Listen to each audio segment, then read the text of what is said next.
Hello everyone, welcome back to my channel. I am Dr. Bhavna Sopta, founder of Holistic Health. आज हम बात करेंगे कि दुनिया कब और कैसे डिफीट करेगी कोरोना वायरस को और जो प्रेजेंट सिचुएशन है उसे हम कैसे सॉल्व करेंगे. Let's start with the video. जैसा कि आप जानते हैं कि दुनिया बहुत ही बड़े चैलेंजिंग फेज के थ्रू गुजर रही है. पिछले कुछ हफ्तों से हम देख रहे हैं कि हमारी कंट्री कितना चैलेंजिंग टाइम फेस कर रही है. ऐसे में ये क्वेश्चन सबके माइंड में है कि कब हम इस कोविड-19 के पेंडेमिक को से छुटकारा पाएंगे और क्या करना है हमें जिससे कि हमें इसे जल्दी से जल्दी छुटकारा मिल जाए. आज के वीडियो में हम यही डिस्कस करने वाले हैं कि इस पेंडेमिक को ओवरकम करने के लिए हमें क्या करना होगा एंड कितना टाइम लगेगा हमें इसे ओवरकम करने में. एज अ डॉक्टर मैं आपको सिर्फ फ्यू स्टेप्स बता सकती हूँ and as an Indian citizen मैं एक रिस्पॉन्सिबल सिटीज़न के नाते मेरी रिस्पॉन्सिबिलिटी है कि मैं आप सबको अवेयर करूं और पर्टिकुलर जो आपके अरे परे इवेंट्स हो रहे हैं उसकी बेसिक नॉलेज आपको होना बहुत इम्पॉर्टेंट है. आज का session as a normal responsible citizen आपकी अवेयरनेस के लिए इम्पॉर्टेंट है. जो आज का टॉपिक है उसके सिग्निफिकेंस को हम समझते हैं. टॉपिक का नाम है when and how will world defeat कोविड-19. यहाँ पे दो चीज़ें ध्यान में रखने वाली है. फर्स्ट वन, द टर्म जो मैंने यूज़ की है दैट इज़ द वर्ल्ड. हमने स्पेसिफिकली इंडिया नहीं यूज़ किया है बिकॉज हम इंडियन हैं तो हम यहाँ पे इंडिया नहीं यूज़ कर सकते बिकॉज ये पेंडेमिक है, कोई ऐसी बीमारी जो कि मल्टीपल कंट्रीज में फैली हुई है. अगर हम एक क्वेश्चन रेज करेंगे कि when India will defeat covid then it is a wrong question by itself because कोविड-19 एक पेंडेमिक है, ग्लोबलाइजेशन का टाइम है. ऐसे टाइम पे आप कभी भी सिक्योर फील नहीं कर सकते जब तक कोविड-19 दुनिया के किसी भी कोने में एग्जिस्ट करता है. आप कभी नहीं कह सकते हैं that I am secure because हमारी कंट्री ने ओवरकम कर दिया है. इसीलिए जो राइट क्वेश्चन है that is when world will defeat covid. And यहाँ पे जो दूसरा वर्ड जो ध्यान में रखने वाला है डिफीट का मीनिंग यानी कि इरेडिकेट करना नहीं है. डिफीट का यहाँ मतलब ये है कि हम कब इसको कंट्रोल कर पाएंगे, कब हम कंफर्टेबली इसके साथ जीना सीख पाएंगे. डिफीट का मतलब ये नहीं है that we have to totally eradicate it. वो नियर फ्यूचर में अभी पॉसिबल नहीं है. ये एक हार्श रियलिटी है जो आप सबको एक्सेप्ट करनी होगी. हम एक ऐसी स्टेज में पहुंचना चाहते हैं जब कोविड-19 हमारे लिए एक नॉर्मल इन्फेक्शन हो. जैसे कि जब मौसम चेंज होता है कि हमें वायरल हो गया है तो उस केस में कोई पैनिक क्रिएट नहीं होता है, उसके साथ हम जीना सीख जाते हैं. हुआ जब उसके बाद हमारी बॉडी में इतनी इम्यूनिटी आई कि हमने उसको ओवरकम कर दिया है और हम ठीक हो गए हैं. स्वाइन फ्लू फैलता है तो उतना पैनिक नहीं फैलता, बट अब आप देख सकते हैं आजकल कि कितना ज़्यादा पैनिक फैल गया है और कितना ज़्यादा इन्फेक्शन स्प्रेड हो गया है और बहुत लोगों को गलत वे से इम्पैक्ट कर रहा है और बहुत लोगों की डेथ हो रही है. डिफीट का मतलब ये है कब दुनिया में ऐसी सिचुएशन होगी कि हमारे अंदर कोविड-19 को लेके डर नहीं रहेगा, पैनिक सिचुएशन नहीं रहेगी, हम उसके साथ जीना कंफर्टेबली सीख जाएंगे.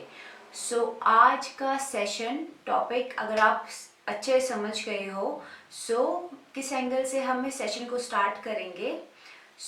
एज अ कोरोना वायरस आप उसको देख सकते हो एज एन एनिमी बिकॉज हमारे ऊपर बहुत ज़्यादा इम्पैक्ट है उसका.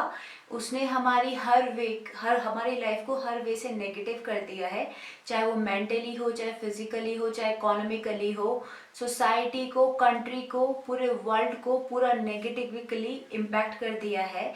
हम एक ऐसी सिचुएशन लाना चाहते हैं जब इस दुश्मन को हम पूरी तरह काबू में ले आए दैट जिस तरह भी हमें नेगेटिवली इम्पैक्ट कर रहा है उस तरह से फ्यूचर में ये चीज़ ना कर पाए। सो फर्स्ट क्वेश्चन जो हम एड्रेस करेंगे, कैसे इस कोरोना वायरस पे हम काबू पा सकते हैं और कब तक पाएंगे। सो दैट इज सब्सिक्वेंटली हम आपको फर्दर ये वीडियो में बताऊंगी।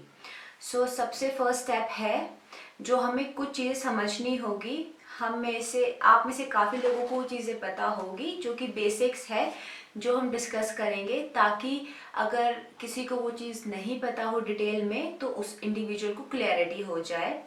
जब भी कोई इन्फेक्शन हमारी बॉडी में एंटर करती है तो उससे लड़ने के लिए हमारे बॉडी में एक आर्मी चाहिए, बिकॉज वो जो इन्फेक्शन है दैट इज़ आवर एनिमी।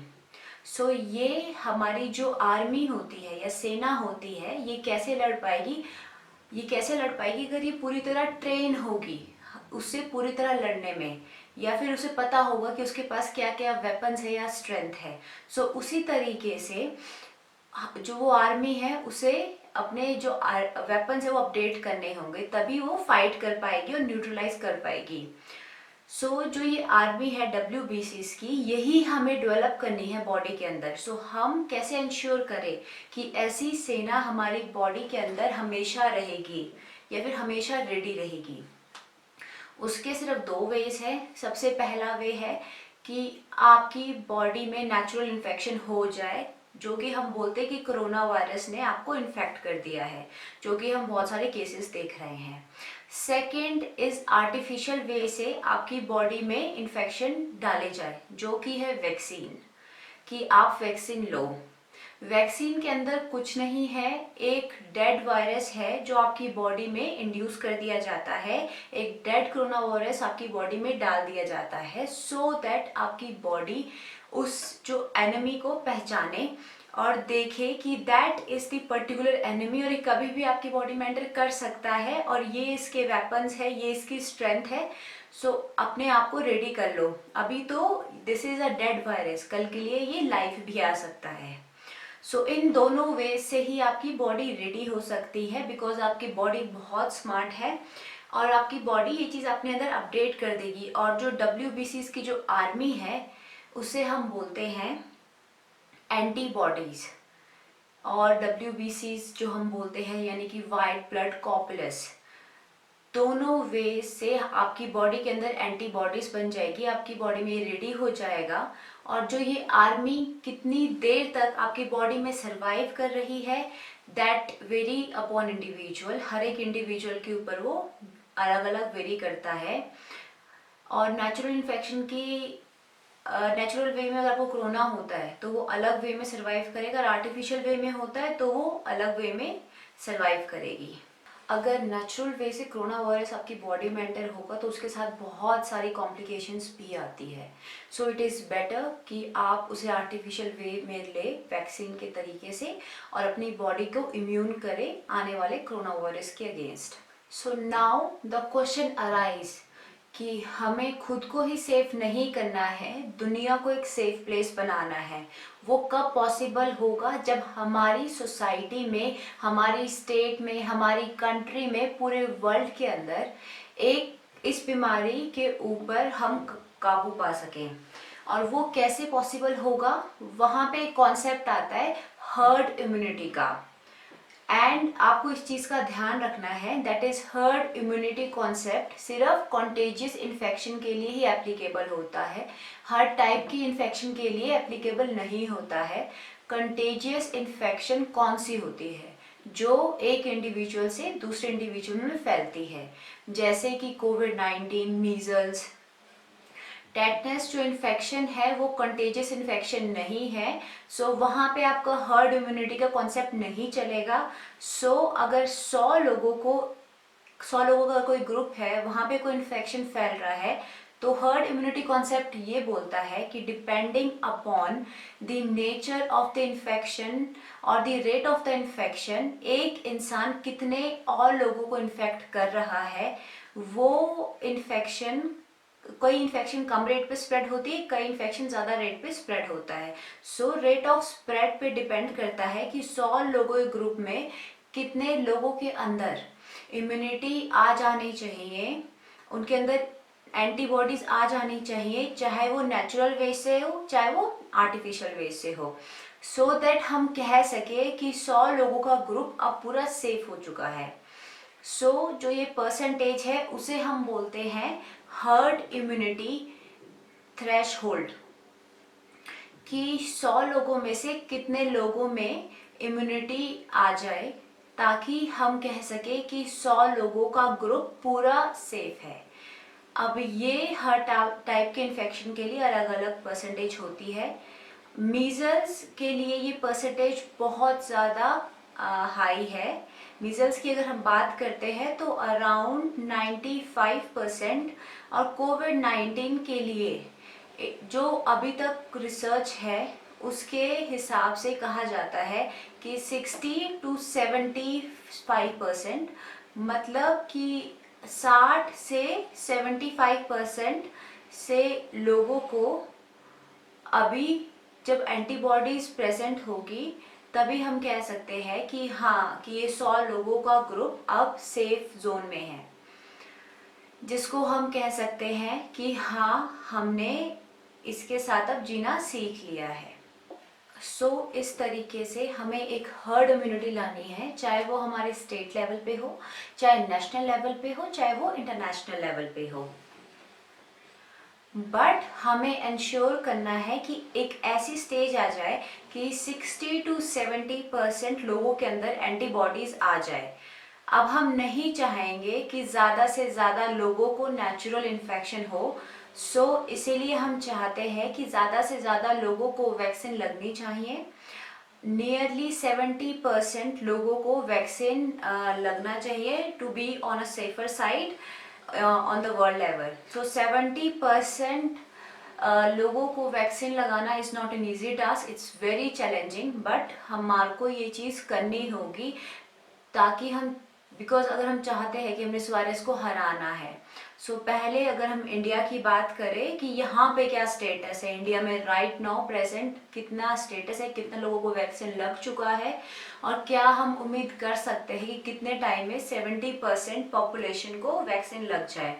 सो आज की डेट में इंडिया का अगर हम रफ एस्टिमेट लगाए पॉपुलेशन का, दैट इज़ अराउंड 140 करोड़ के अराउंड है। सो ये कहा जाता है कि इंडिया की जो अंडर 18 पॉपुलेशन है that is nearly around 33% and और around 34% depending upon the various data.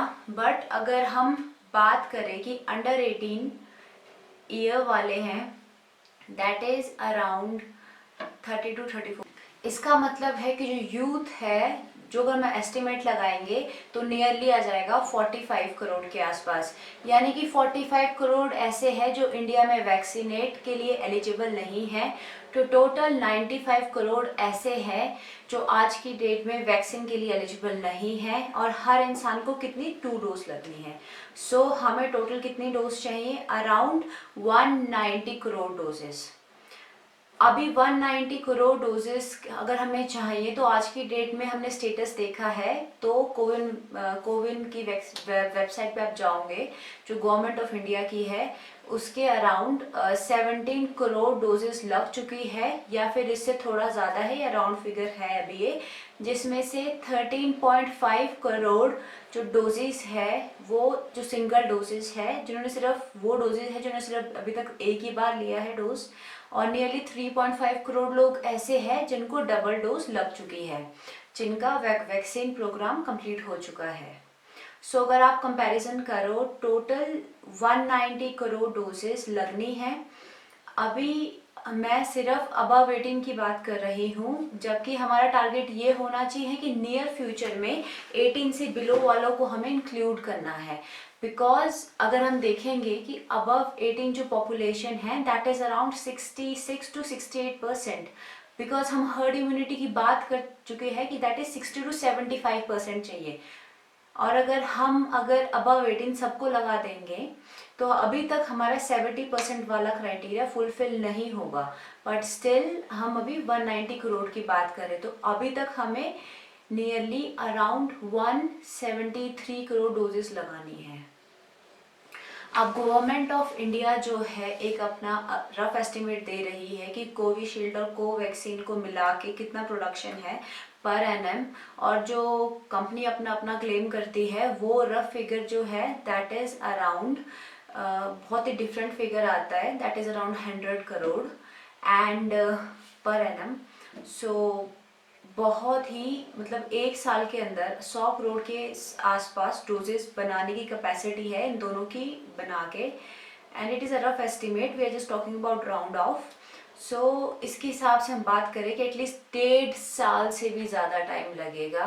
And government of India ने क्लेम किया है कि प्रोडक्शन रेट है वो बढ़ाएगी अपने आने वाले टाइम में, और या फिर अपना इंफ्रास्ट्रक्चर एनहेंस करेंगे, या फिर हमें गवर्नमेंट ऑफ इंडिया फंड करेगी, but that is a subsequent thing. But आज की टाइम में हम बात करें सो इसको हम कितना एनहेंस कर लेंगे आगे देखने की बात है। बट आज की जो हम सिचुएशन देखते हैं, आज की जो प्रोडक्शन रेट है दैट इज़ अराउंड कि आपको 2022 के लास्ट क्वार्टर में एटलीस्ट आपका हर्ड इम्यूनिटी क्रिएट हो सकती है। फर्दर हम उसके बाद देख सकते हैं कि कैसे कैसे आपके रिजल्ट आते हैं और कैसा है। टिल देन आप लोग अपने पूरे सेफ्टी हाइजीन्स फॉलो कीजिए, एंड प्लीज़ गवर्नमेंट की गाइडलाइंस बहुत इंपॉर्टेंट है फॉलो करना, and do cooperate with the COVID warriors because it is very very important.